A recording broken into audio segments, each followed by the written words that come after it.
بسم اللہ الرحمن الرحیم۔ السلام علیکم۔ H I Urdu T V کے تمام ناظرین کو آج کی اس ویڈیو میں خوش آمدید کہتے ہیں۔ امید کرتے ہیں کہ آپ تمام دوست خیر و عافیت سے ہوں گے۔ آج کی اس ویڈیو میں ہم اپنے اس معاشرے کی بڑھتی ہوئی تلخیوں کو مد نظر رکھتے ہوئے جس موضوع پر بات کرنے والے ہیں اس کا عنوان ہے خاوند اور بیوی کیسے بات کرے۔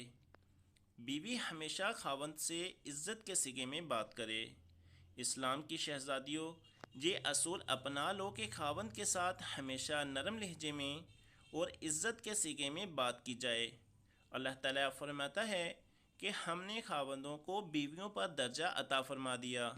اب جب اللہ تعالیٰ نے ایسی ترتیب بنا دی تو اللہ تعالیٰ کی بندیاں اس بات پر راضی ہوں، خوش ہوں کہ اللہ تعالیٰ نے ہمارے شوہر کو ہمارا سردار بنایا، ہمارا بڑا بنایا، لہٰذا یہ بھی شوہر کو بڑا ہی بنا کر رکھیں۔ اللہ تعالیٰ کی ترتیب پر راضی رہیں گی تو اس کا اپنا دنیا کا بھی فائدہ اور آخرت کا بھی فائدہ ہوگا۔ مگر دیکھا یہ گیا ہے کہ عورت اگر پڑھی ہوئی زیادہ ہے یا سمجھدار زیادہ ہے تو پھر یہ خاوند کے ساتھ حکمانہ لہجے میں بات کرنے لگ جاتی ہے، جیسے آرڈر پاس ہو رہا ہوتا ہے۔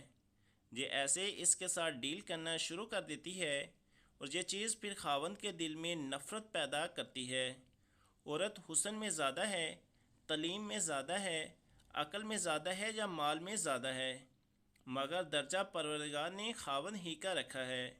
لہٰذا عورت کو چاہیے خاوند سے ہمیشہ نرم لہجے میں گفتگو کرے، تو کہنے کی بجائے آپ کہہ کر گفتگو کرے۔ جب عورت عزت کے ساتھ نرم لہجے میں گفتگو کرے گی تو یہ چیز شوہر کے دل میں محبت کو بڑھا دے گی۔